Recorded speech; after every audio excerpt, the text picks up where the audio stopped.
Connected. Is it? Now it is. Thank you. Well, I know this is often a bit of a, I don't want to call it a graveyard slot, but I know many of us are given to snoozing after lunch. People who do will be nudged if they make any noises, but they will also be missing out on what promises to be a wonderful talk this afternoon. This is The Forever Prisoner, where Cathy, Clarke and Adrian Levy will be talking about their Emmy-winning HBO documentary, The Forever Prisoner, on CIA renditions and the Black Site programme. And questions have been asked, is this the future of interrogation, a key weapon in the global war on terror? It's about detainees in multiple locations, some of whom died, a war that's cost $8 trillion. I can't even conceive what that means. 900,000 lives and displaced 38 million people. Cathy and Adrian were former foreign correspondents for the Sunday Times and The Guardian, where they've won numerous awards, and they've made documentaries for all the major houses, HBO, PBS, BBC One, and so on. And this documentary we're going to see today, as I already mentioned, has won an Emmy. And the session will be shared by Shyama Perera, who's a writer and a broadcaster, and again has many distinctions. You probably know her best as a journalist and a novelist, and I see she now has written a film script. So please welcome this afternoon's distinguished speakers in this session on The Forever Prisoner. Thank you.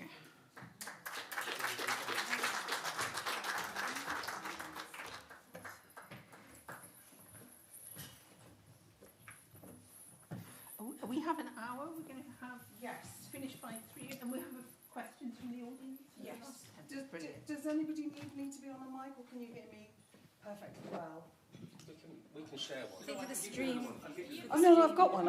I just thank you for that introduction. It saves me a lot of bother because I wasn't quite sure how to introduce Cathy, Clarke and Adrian Levy. Okay. Oh, right. Sorry. Thank you for introducing us. That saved me a lot of bother because I wasn't quite sure how to introduce Cathy, Clarke and Adrian Levy because they have done so much across about 20 years, investigative reporting, looking particularly at terrorism and counter-terrorism intelligence, not just in the USA, but also in India and Pakistan. But we're here today to discuss The Forever Prisoner. We're not showing you the documentary, but there is a fabulous documentary of The Forever Prisoner with the same name from the book, which is available on Sky or HBO if you want to have a look at it. I watched it this week. It's terrific. Cathy and Adrian, one thing that did strike me when I received the book was it's 20 years.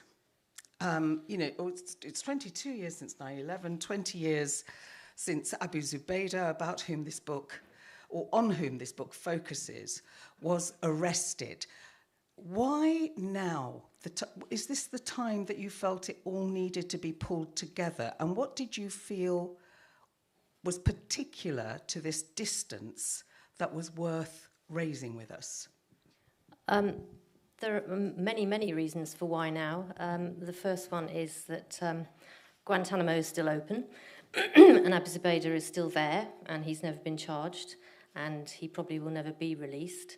And he is he's the origin story of the CIA torture program, in that he was the first person to be captured, first high-value detainee to be captured after 9/11, which was the main reason they threw the book and the wall and everything else at him.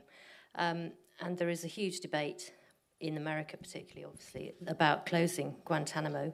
And he, I think, probably will be the last person to ever be released if he is released at all. So that's one very good reason to write the book. The second reason is that in 2014, the torture report came out in the States, and it was the first kind of window into what had actually happened with CIA torture. And as a result of that report coming out, which was extremely damning and discredited the CIA and said that for all of the torture and all of the deaths, not a single piece of high value intelligence had been obtained from any of the detainees, and most of them actually were completely innocent and had been picked up on the basis of being given the Americans offering $5,000 bounties.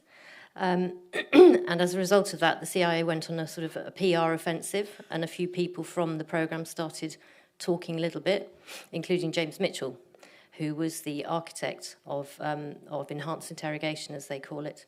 And so I went to see him and persuaded him to talk, and it kind of went from there. And another reason of why, after 20 years, I mean, this project started in 2017. Nobody really knew what had happened in the black sites, and I wanted to know why. What? Mitchell, Mitchell really does open his heart, and what's really interesting when you see the documentary is that he has absolutely no concern or regret about what happened. I suspect most people in this room are old enough to remember what was happening 20 years ago. But Adrian, just remind us how we ended up with enhanced interrogation techniques in the US and what those looked like. Because that's where the Abu Zubaydah story really gets its resonance and importance, isn't it? Yeah, I mean, I think the first thing to say, and you know, this is another reason for us to be preoccupied by this for so many years, is that when there are these national security disasters that take place, quite often, inevitably, there'll be a febrile atmosphere of heightened paranoia, and the need to establish political supremacy, particularly in the case of the US that suffered, you know, so tragically on that day. And so dissembling began straight away, and also political rhetoric began straight away. And there was internal rhetoric and there's external rhetoric, what we hear, what we see. Among the most clear messaging was this idea, which also actually is an idea that's been reheated in a more modern period in recent years through populist leaders, that the gloves would come off. You know, this terrible attack had happened on the US mainland, and the gloves would come off. America would now do what it needed to do to be pragmatic in its approach of seeking vengeance, although it did say at the time it was seeking justice, which, of course, in fact, never happened. There was no justice sought whatsoever. And that context of the gloves coming off is another reason, another prompt for us to go into a deep dive in this book, because the wave of popularism post, let's say, 2014, that took hold in the US, South Asia, Europe, Southeast Asia, in fact, everywhere, pretty much, was one in which people look for expedited solutions, whether that's Duterte in the Philippines with the anti-drugs purges, or going back a bit, but successive Thai leaders in Thailand trying to deal with the southern insurgency through disappearances and extrajudicial killings, etc., etc. We're familiar with these themes.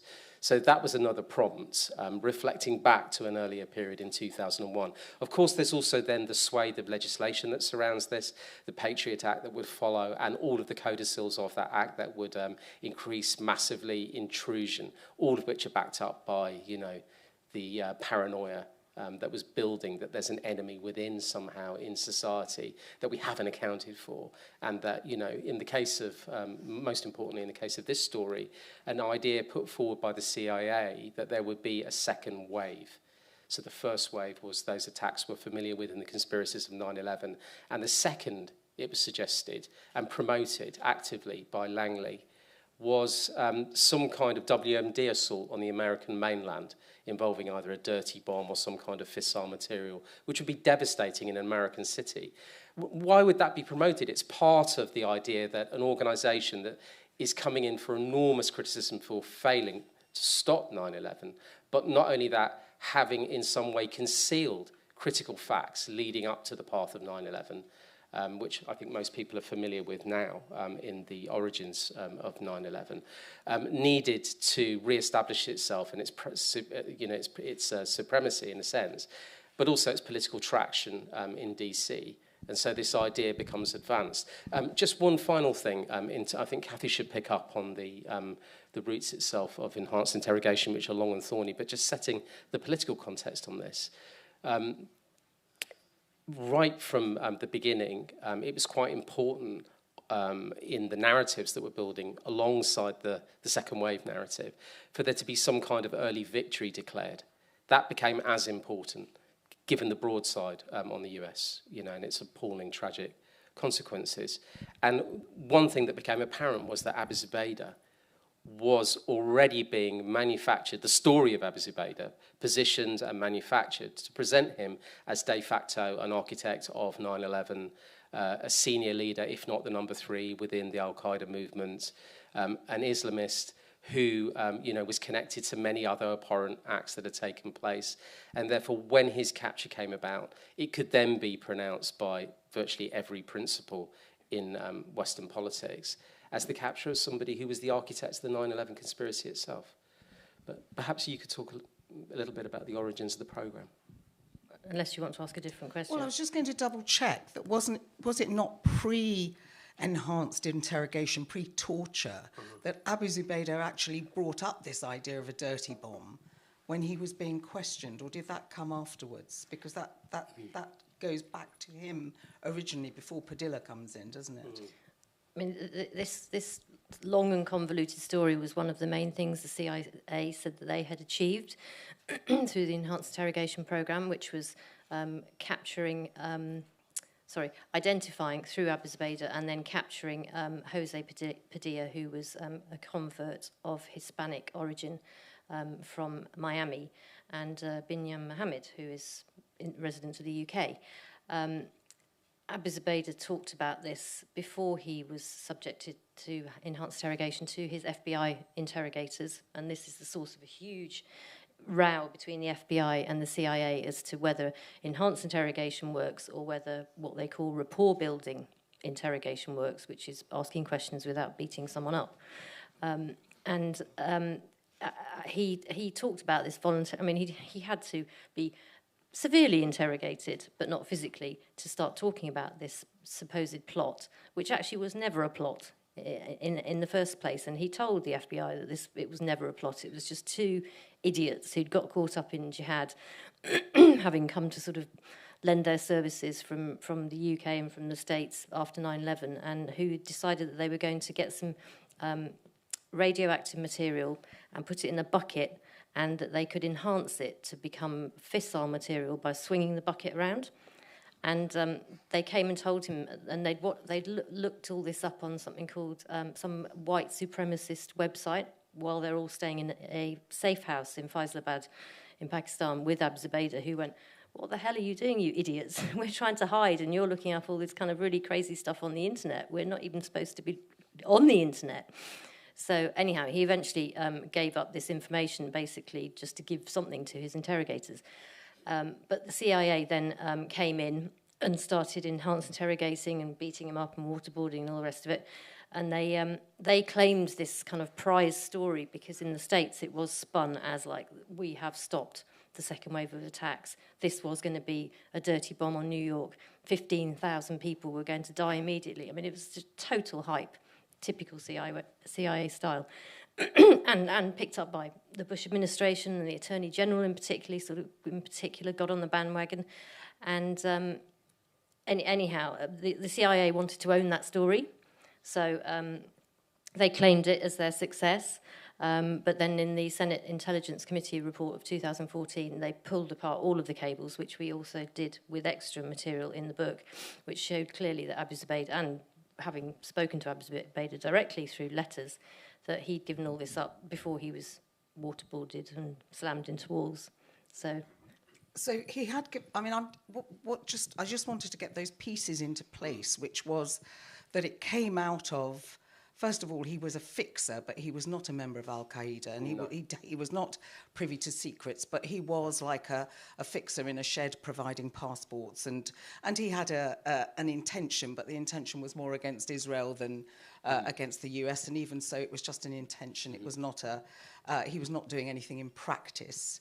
But when he is arrested, he does tell this story, which is clearly manifestly stupid, but nonetheless tells it. And it is that story that is used as the excuse to bring in what we know as torture, what we call torture, what the US called enhanced interrogation techniques. Dick Cheney said we may need to go on the dark side to resolve this. So it's really important that we understand that in a strange way, he was the catalyst. And he was also the first one then to undergo techniques like waterboarding. Out of that came what? Nothing. What, in terms of intelligence? Yes, in terms of intelligence. Lots of false intelligence, like, lots of other people two other people were waterboarded. Lots of other people were subjected to enhanced interrogation after Abu Zubaydah. He became the kind of the lab rat, and then his interrogation became officially the template for all CIA interrogation of high-value detainees. So Khalid Sheikh Mohammed, who was arrested in March 2003 in Rawalpindi, he was subjected to waterboarding, and slightly more robust character, I'd say, than Abu Zubaydah, but he got so cross with them about the waterboarding that he made up a story about black Muslim converts in Montana were planning to assist in the second wave of attacks on America. And this was all disseminated to the FBI and different intelligence agencies and CIA analysts, who spent something like $70 or $80 million chasing this story, where in fact there were only something like 150 black Muslim converts living in Montana. I mean, he totally made the whole thing up. He was actually taking the mickey out of them, and in the end, several years later, he told one of the CIA went back to see him and said, what was it about these black Muslim converts? And he said, I was only joking with you, you know. And Abu Zubaydah also said he made up a character called Haji Adam, who was a sleeper in the States, and he was going to coordinate this second wave of attacks. And eventually, when one of the two enhanced interrogators, Bruce Jessen, went to apologise to him in 2006, because by then they'd realised that they'd really messed up. Abu Zubaydah said, I just made him up, he doesn't exist. And, hundreds of millions of dollars were wasted in not just in the States, in other countries too, including the UK, chasing down these kind of ghosts of non-existent plots. It wasn't just the mythologising, though, by the victims of enhanced interrogation. There's also the prompting by the interrogators. So a really good example of prompting would be al-Libi. And, in that sense, he's captured... Explain who he is. Well, you explain the context for him. So Ibn Sheikh al-Libi was actually the best friend of Abu Zubaydah, and they did run a training camp in Afghanistan. Let's remember that training camps for jihad in Afghanistan were set up with the encouragement and funding of the CIA originally to fight the Russians in Afghanistan. So Abu Zubaydah was the man outside of Afghanistan who picked you up from Islamabad airport, took you to Peshawar, gave you a thorough grilling, made sure that you weren't some kind of spy, took your passport, gave you a kunya, a sort of nom de guerre, so you wouldn't be identified as a real person once you're inside, as they called it. And then Abu Zubaydah handed that person, arranged for the transport to the actual camp called Khaldan, which was near to Khost in Afghanistan. And Ibn Sheikh al-Libi ran the camp, and they were like kind of internal emir and external emir of the camp. Ibn Sheikh al-Libi was captured by the Pakistanis in, I think, November 2001. He was actually the first high-value detainee, but the FBI got hold of him first and interrogated him in Bagram. CIA Director George Tenet found out and was furious and said, "This is our war. We're fighting this. We're at the pointy tip of the sword. We want him." So the FBI sort of pushed back. To cut a long story short, the CIA sent one of its rogue agents over who wrapped up Ibn Sheikh al-Libi in duct tape like a mummy and said, "We're going to send you to Egypt, where you will be interrogated until you tell us the truth. And I'm going to do terrible things to your mother in the meantime." And Ibn Sheikh al-Libi was waterboarded and subjected to torture in Cairo, in a prison in Cairo. What the CIA wanted was, what the president and the administration wanted was evidence that Saddam Hussein was connected to Al-Qaeda and that they were plotting a WMD attack on the States. And the technology had passed from Al-Qaeda, more specifically, yes. WMD tech had been passed probably originally from Pakistan, then to Al-Qaeda, and then from Al-Qaeda to Saddam Hussein, because that was the building beat coming before 2003 as the coalition was being built. They were creating their narrative for going in, weren't they? And they were using their prisoners to do that, even if it meant... But this was actually a prompt. Them into, this was, into saying things. Yeah, this is the interrogation map that's made by the CIA for its proxies in Egypt. And, of course, Ibn Sheikh al-Libi wants the pain to stop. And so he gives them what they need, which is basically oral evidence that this nexus exists, which he'd made up, totally made up. And it's repackaged, of course, then we know famously by Colin Powell and comes to the UN Security Council, but also by other people. Who was extremely unhappy about it. We had a very interesting interview with Larry Wilkerson, who was Chief of Staff to Colin Powell. And he just said this Ibn Sheikh al-Libi evidence that Saddam Hussein was in cahoots with Al-Qaeda and was going to attack America with the WMD. Colin Powell just said this is absolute bullshit. There's nothing in here. This is not truthful at all. And they went to the CIA headquarters and discussed it with Tenet and Larry Wilkerson, the Chief of Staff to Colin Powell, was in all these meetings. And he just said at every stage, the CIA kept saying, it's true, we've backed it up, we've got extra evidence, we've got this, that, and the other. And in the end, Colin Powell said, I will present this to the United Nations, the famous file of whatever it was, fissile material. But you, George Tenet, the director of the CIA, who has provided this evidence, you're going to sit behind me while I'm doing this presentation. And in the photographs, you can see George Tenet behind Colin Powell looking extremely uncomfortable, because as we know, as a consequence of all the thousands, in fact, it's now 4.2 million people have died as a result of US military actions since 9/11, according to a new report from Brown University. That evidence, that kernel of rubbish from Ibn Sheikh al-Libi while he's been waterboarded and beaten almost to death in Cairo has changed the world. Can I just throw one other thing in here, because it occurs to me listening to Cathy's version of that, that it's not just the fictional pieces of intelligence and stories that then act as ballast for the narrative, for the US narrative for war. There's something else going on which is sort of less tangible, and it's happening from the very moment that the black site in Thailand opens in Chiang Mai, and Jim Mitchell and Abu Zubaydah are in that site facing each other with the CI team monitoring. Jim Mitchell is the psychologist, who's employed. The architect. Interrogation technique. Exactly. Manual. The manual. Yeah. The other thing that's happening at this time, and it's really important to have this as context, is that the rules-bound system is being unravelled. So while evidence is being falsified, the system itself is being unravelled. The criminal justice system is being undermined and circumvented. There are issues, obviously, which we're not here to discuss today, to do with the functioning of the FBI.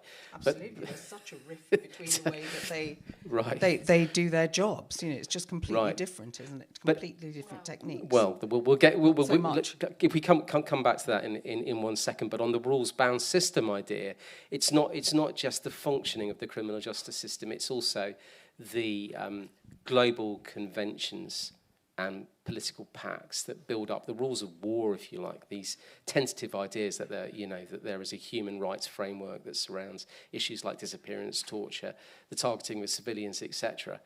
All of these are being stepped around and nullified, if not undermined. And it's beginning from the moment... Set aside, officially. Deliberately set aside, using lawyers working in the White House, liaising with US justice, working together at a high level with principals in other departments, CIA, pushing hard to find ways to nullify that legal framework. That is a critical piece in what's going on now. And the consequences are felt very much today around the world, because if the great mother of democracy, America, can get away and do this, then we can all do this too. And so that message went round the world loud and clear, and I think the conflicts globally have been impacted by it. Well, that's sort of what I wanted to come to, because, of course, the Americans did fess up that it wasn't working and they stopped it. It's too late by then. Having introduced it, as long as you weren't killing them and it wasn't as painful as being almost killed, it was completely okay. But they set a standard. They set a template, which, even though they then publicly stepped away from it, sits there in the narrative of modern terrorism, warfare, intelligence. Now, you're saying from 2015, there's been that sudden increase across the world in paranoia and bad behaviour, in autocracies, and that was why you felt this was the moment that really you wanted to pull that all together. It's not just that, it's the cultural manifestations of it. So it's everything from Zero Dark 30 onwards. You know, Jack Bauer in 24, it's the Hollywood mythologizing, which is acting as a framework to legitimize CIA behavior. I have to say, I watched all 11 series of 24. So you know. And every series of Homeland. And, of course, that completely ignores the reality of it and just glorifies the CIA in every particular. But I mean, the CIA is usually on set. I mean, they had people on set for 24, and they gave very detailed briefings about the killing of Osama bin Laden to the directors and the scriptwriter for Zero Dark 30. And that film had one specific message, which was the opening scene of Ammar, who is a real person, Ammar al-Baluchi, who is still in Guantanamo, being beaten to within an inch of his life and giving up crucial evidence about where Osama bin Laden is located. So therefore, torture works. And that is utter rubbish. That did not happen. He's still in Guantanamo. He was used as a training prop by trainee CIA interrogators who queued up to smash his head against the wall so many times. He now has a serious permanent brain trauma injury and a tumour on his spine. But just going back to kind of why any of this matters, I mean, last year, I think it was, or earlier this year, before the world decided to forgive Mohammed bin Salman of Saudi Arabia for the killing of Jamal Khashoggi, he was being excoriated for that particularly heinous act, and at a time when Biden had not yet decided to kind of bring him into the diplomatic fold. And he shot back and he said, who are you to accuse me of committing human rights abuses when you still have 30 detainees in Guantanamo? You've never apologised for the numerous people who died in CIA detention and were tortured, all the impact of it going around the world, and Abu Ghraib, and no one's been prosecuted. We've actually prosecuted someone, whether or not they've done it properly. But the point is that... Basically, it just gives them a get-out-of-jail-free card, and doesn't Putin, it? And Vladimir Putin, the Russian president, when he was first accused by President Biden last year of committing genocide in Ukraine, he replied exactly the same way. And he said, but who are you to criticise me and my country? Because you have done far worse.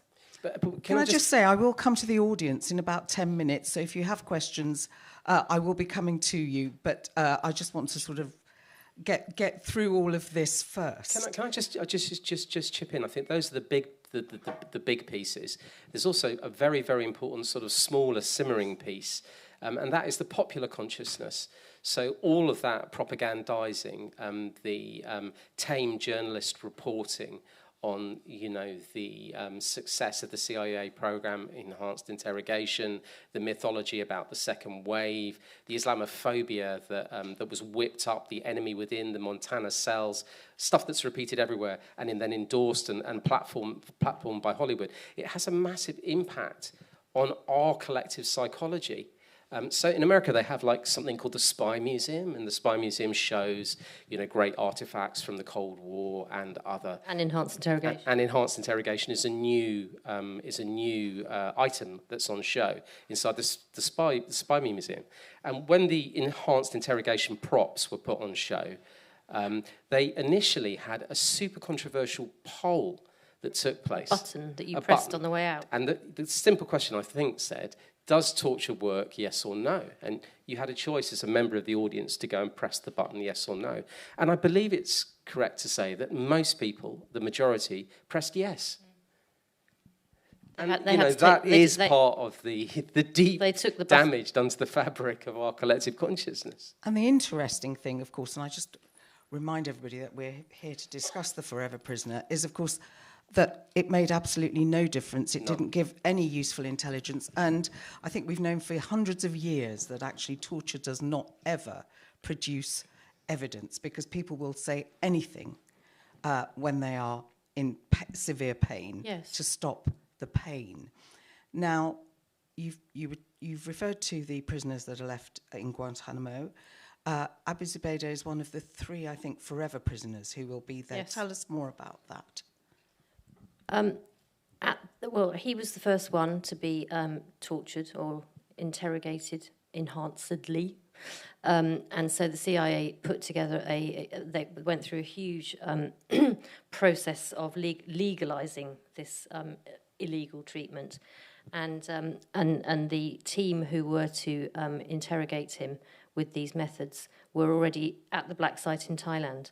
And they knew what they were doing was completely illegal. And James Mitchell told me as much when I met him, but he would never say that when he goes and gives evidence in Guantanamo.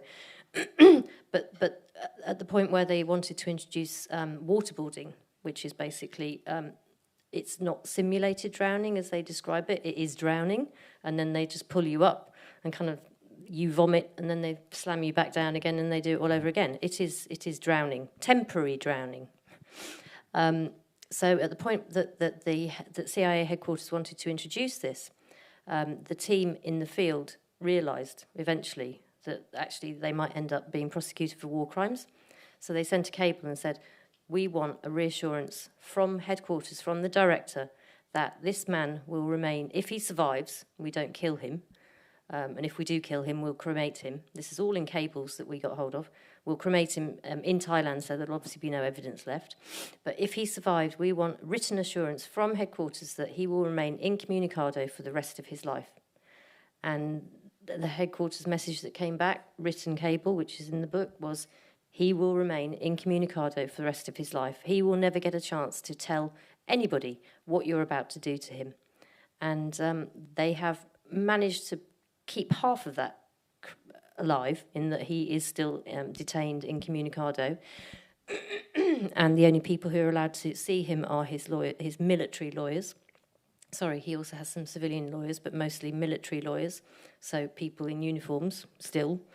But we did manage to break the second bit, which is the incommunicado bit, by being able to talk to him through letters. But back to your question of why are they forever? The guarantee was given before the people conducting these awful acts agreed to go ahead, was that he would never get out. That's why it's forever. But also they indemnified the torturers. So, the people who were staff within the organisation were given indemnities by justice, that there could be no actions taken against them. And that means, for example, in any of the subsequent hearings that have taken place where, Jim Mitchell's appeared, Bruce Jesson's appeared, and in camera with alphanumeric symbols, people are given evidence from CIA, etc. None of those people can be prosecuted. The staffers can't be prosecuted.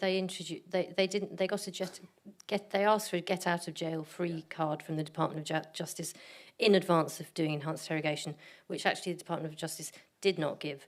But what happened was that part of the Patriot Act in 2006 gave indemnity to anybody who had been part of the enhanced interrogation programme, who at the time thought what they were doing was legal, because the Department of Justice had said it was legal, cannot be prosecuted, which basically covers up everybody. Can I just, one final thing I wanted to add to this? The cables are really important. There's so much misinformation in this story, it's such a fraught story if we think about the way it proliferates through the theatres of conflict and manifests itself in virtually every American base, and then shows its head through Abu Ghraib, for example, and those extraordinarily excoriating photographs that appear from Abu Ghraib, etc., etc., etc. The way it manifests itself, the syllabus for enhanced interrogation will then be picked up, and the themes of enhanced interrogation, etc., will spread spread throughout. Excuse my ignorance here, actually, but presumably different states have been responsible for enhanced interrogation, as we're calling it, across time. But what was different about this, that it was sanctioned at such a high level and across so many people and by a country that had always stood against this sort of behaviour? That's not true. So what had happened in an earlier period, which is described in the sort of the historic section of the book, is that the CIA had deployed these techniques in its Latin American operations. And these techniques were shown to fail there and proliferate through their clients. And kill people. Enormous human rights abuses and fatalities. And the results of that are that in the mid-1980s, after a series of congressional inquiries, the CIA is excoriated and, in fact, is forced to put out a statement saying, in the mid-80s, we agree that torture doesn't work. And we'll never do it again. And the manual they'd been using at that time was supposedly classified and placed beyond reach. But that's why it's enhanced interrogation, because enhanced interrogation isn't torture. The whole thing is about words and definitions and language. Okay, well, let's go to words, definitions, and language from the audience. Do we have any questions here for Cathy and Adrian? Yes, Yasmin. Literally the last words you spoke. Thank you so much for enlightening us. I'm sorry, I'm Yasmin Alibi Brown. I'm a journalist and author. I just was going to ask about the language. Why are we using it? Why can't we? Why? It's like collateral damage. Why didn't we say what was really happening was the deaths of civilians in the Iraq War? And why are we using enhanced interrogation instead of calling it torture? You're asking why we on the stage are using... All of us. I mean, the reason I use it is obviously I'm giving it the title that the CIA gave it, and to show that, I mean, the description. I mean, there was a huge fight internally at the CIA over what they were going to call this project. Experiment. No, it's not an experiment. You see, I mean, the whole thing is about planning the narrative and giving names to. I'm trying to think of a good. Well, I think Yasmin's saying, why are we upholding that narrative? Why don't we change the narrative and call it out for what it is? We're certainly not in the book. I mean, the book is an attempt to hold that up to the flames. So it's showing, first of all, the origination of that language, the way in which it's there to replace the obvious, which is it's torture. And also because it's so emotive, particularly to American audiences, it's really important to show the genesis of the ideas through the cables that describe them. So one of the things I was going to add at the end is that virtually everything in there relates to a cable. It relates to the way in which there'll be pushback from scientists, doctors, witnesses, and then there'll be a response from CIA principals, from justice, from the White House. And so, you know, it is their language. It's a really good point to make. It is not ours. But it's a whole kind of new language. I mean, I was just trying to think of a good example, but another classic CIA word that they used in the same program was comfort items. So comfort items for prisoners are things like food and water and the ability to sleep, and you could blanket. I mean, a comfort item can be withdrawn, or it can be. I mean, the whole language. It's the architects of the torture program were both military psychologists. So everything is about the words that they use to describe things. And so they introduced this concept of comfort items, which still exists in Guantanamo today. So if you are kicking off or you're cross about the fact that there's a camera in your cell and you're being watched 24/7 and you try and smash it like Ramzi bin al-Shib does regularly, then he has his comfort items withdrawn. Not to the extent that happened in the black sites, because there is some semblance of authority down in Guantanamo, not much. But during the black site times, if you acted up, because of course these people were subhuman and were not like us and were not to be trusted, they were kind of animals. I mean, this language was also used in the cables. then they can have their comfort items withdrawn as a punishment, like a bad monkey. If you're going to act up, we're going to take your food away. I mean, this is how they were totally infantilized. It's one of the great myths, you know, one of the great myths designed and built and constructed by, lots of different principles in different departments, including the National Security Circle in the US, that when the US does it, it isn't torture. You know, when everyone else does it, it's torture. You know, it'll be called out. There'll be some hierarchy created in a State Department report. It's a bit like the idea of, you know, human rights indices or religious freedoms indices or, you know, narco-terrorist indices. You know, if it's done within the black sites and covert operations of national security within the US, it will never be called that. None of that nomenclature comes about. We have to create new nice words for it. The gloves come off, the dark side, enhanced interrogation and experiment. But one thing I'd just like to say, which you maybe think of now, because it's some time since we wrote the book, but the racism and xenophobia that is in the cables was really, really shocking to see. These are kind of stand-up kind of human... stand-up sort of Democrats in Washington, D.C. in suits and ties and shirts.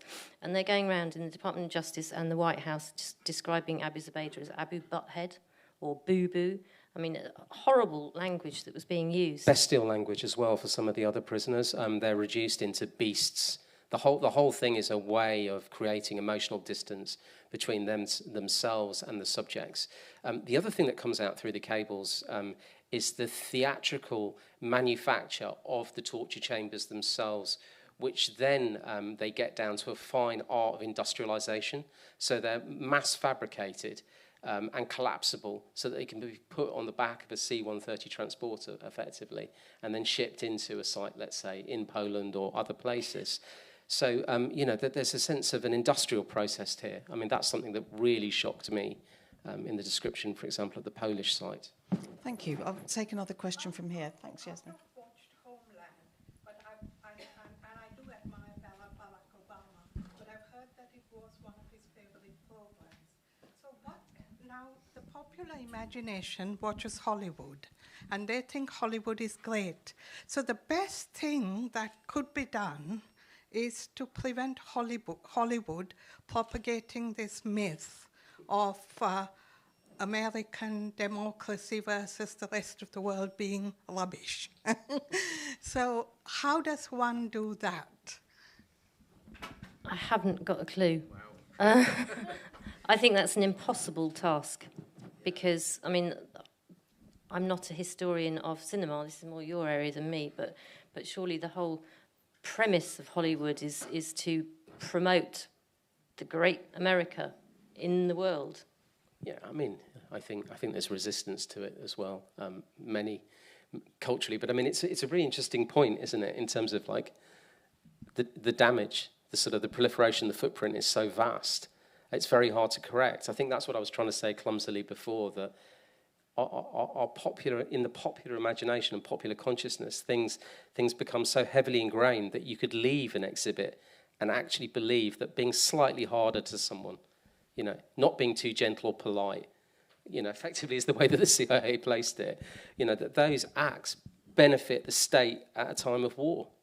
Disappearances benefit the state, that the vanishing of a family, that, you know, I mean, and obviously truth was the other victim in all of this, and now, of course, truth is majorly the victim in all of this, that it becomes so hard to know what is right, what is wrong. That's why I think the cables really matter. We worked, Cathy in particular, worked with pro bono lawyers to release as thousands and thousands of these cables, and then to sue the CIA to get the cables unredacted. Because we should use their own language to tell the story. Because when they're unredacted, the language is very clear. You know, so I think that's a really important function of the research. Just one thing to say about dealing with the CIA in terms of getting, I know it's not answering your question, but dealing with the CIA in terms of getting things unredacted, as they call it, i.e. the black bits taken off so you can read what's underneath. We are still in the process of an ongoing case of the notebook of Ali Soufan, who's one of the FBI agents who interrogated Abu Zubaydah before he was tortured. And I think we're on the fifth version of this notebook being presented to us, and each time they've kind of given us a little bit more, they've peeled off a little bit more black stuff. And we got another version on last Friday, yesterday, and the bits that they'd peeled off had underneath scribbled out words. So they'd scribbled out words which you couldn't read anyway, which are just basically really bad. Oh, they'd scribbled them out? No. Ali Soufan, who was one of the interrogators, had very bad handwriting and obviously couldn't write very well, being a typical FBI agent. And he'd scribbled out he'd written like kind of in instead of on. And so he scribbled it out. And so for the last, when did this start? 2017. So for the last 6 years, we've been fighting the CIA about words that have been scribbled out, which have been redacted, which don't actually mean anything. We'll go into the psychology of that after the next question. Thanks. You actually answered part of my question over there, which is, the first one was, how come they let Abu Zubaydah write to you, given everything over here? And secondly, how did you get hold of the cables? The writing to Abu Zubaydah was illegal, but one of his... I'm sure she won't mind now. One of his main military lawyer did have some sympathy for him, and she ran a team who represent him, which was staffed by idiots who weren't capable of doing anything. And so we had an agreement that if I helped her with research, that it helped his case, because the people who work for her, who all come out of the government pool, were ex-FBI agents who'd never been anywhere. And had previously worked on kind of like crime, rape, sort of totally unrelated to terrorism, didn't know the difference between Sunni and Shia Muslim. What's that? So I helped her with some research, and in return I would write letters to him, which were then embedded in her letters.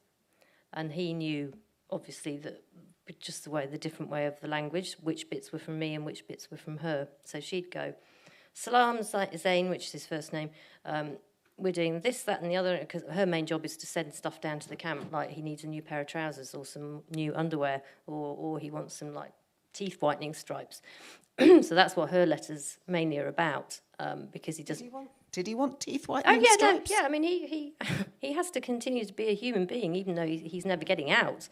And because there is no case, there's not much kind of legal stuff to talk about, even though she is his military lawyer. But then I would embed in her letters after the can I have 3 packets of Pringles? At what stage did they nearly murder you on sort of August the 16th, 2002? So he went from Pringles to waterboarding. But this went on for quite a while, so that we could build up basically... 6 years.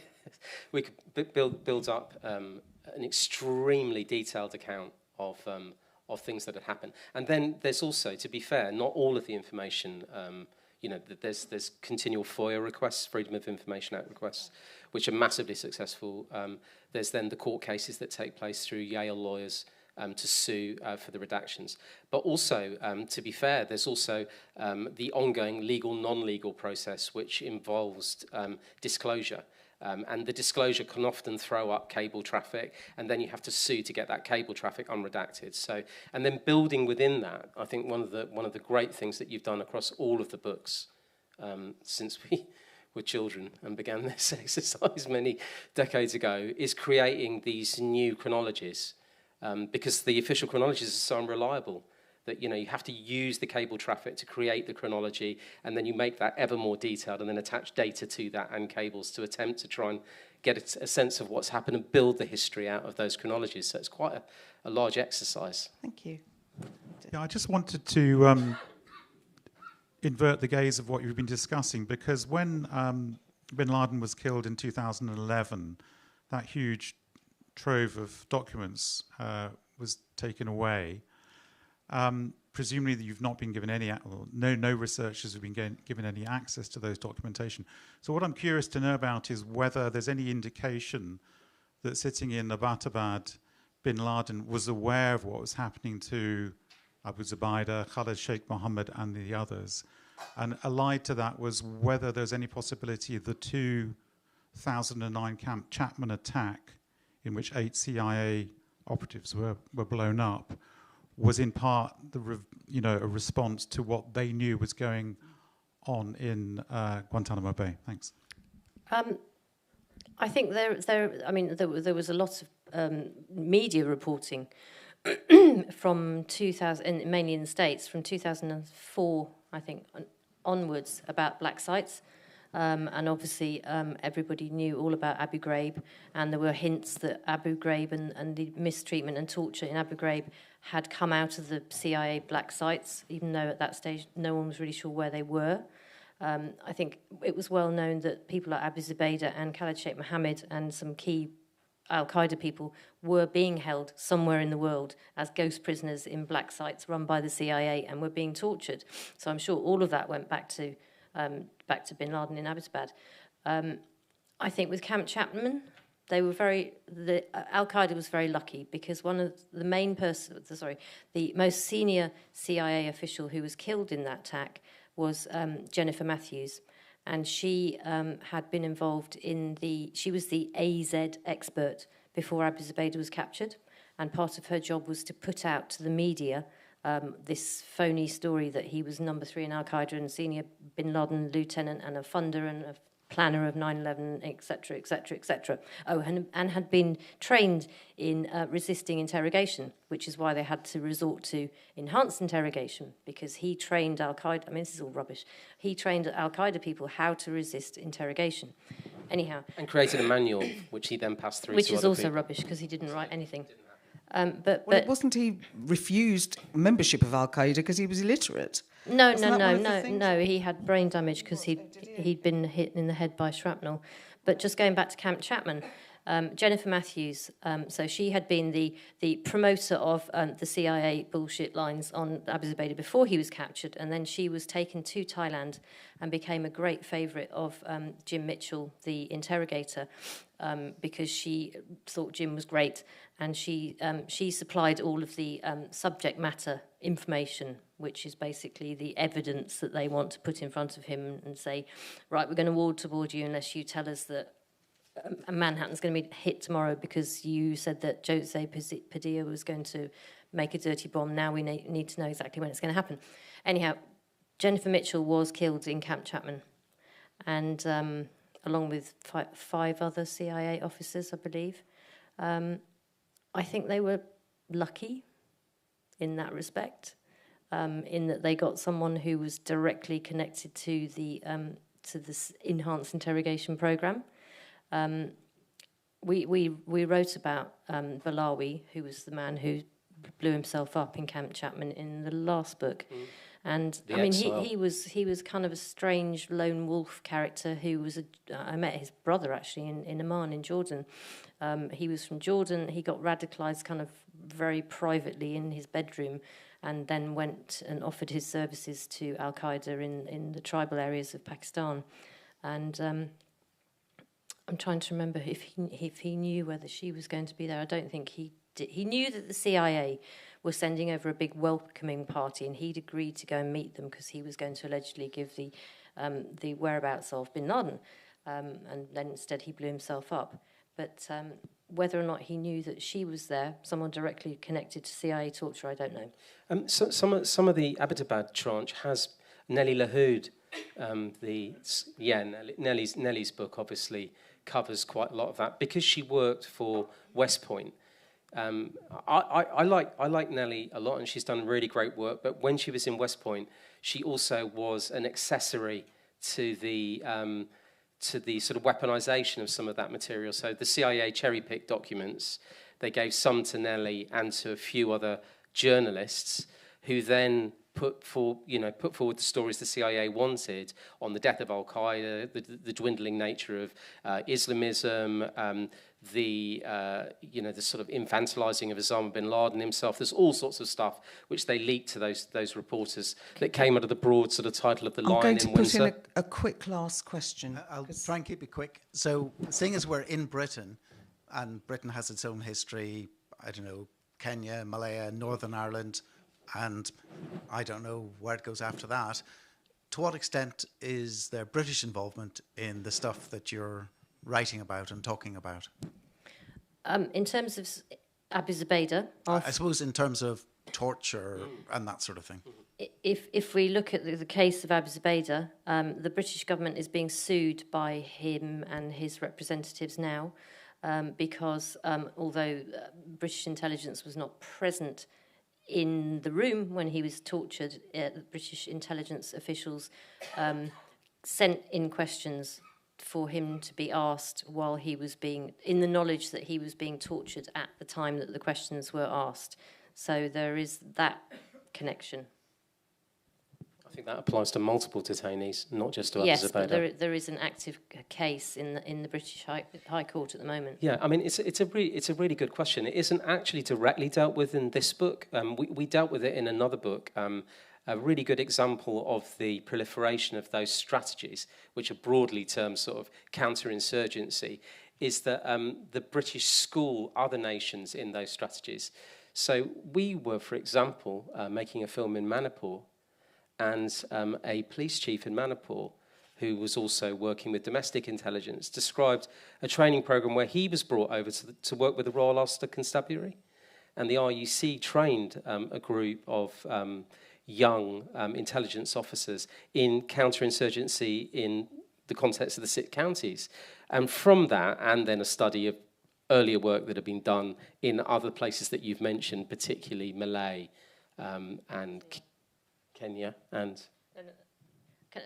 The people who were sent to Northern Ireland, the Indian police cadets, then went on to Indian Kashmir. Yes.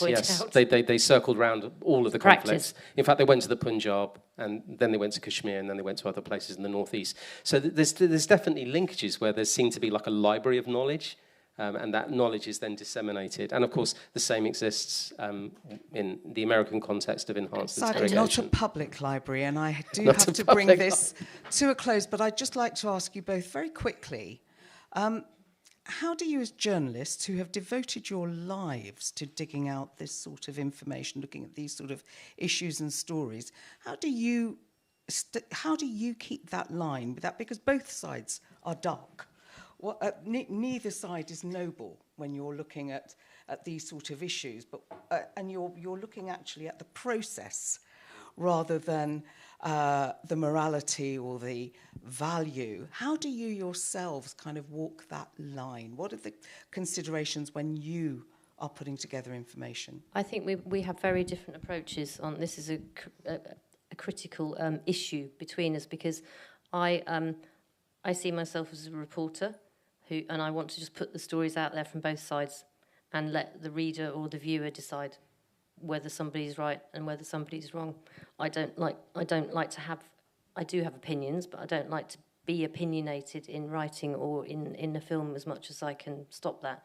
But I think you feel very differently. I'm all about just getting the facts and the information and the evidence and putting it in a context which is readable, and then people can make their own minds up.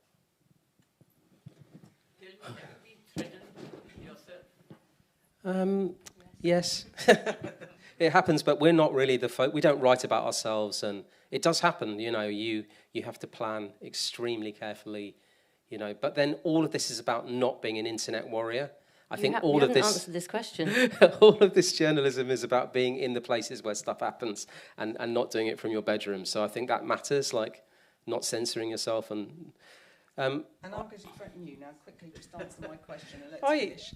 You know, I think I've got a different view to Cathy. I think we should put out more of a roadmap where we put these pieces together and build a world picture.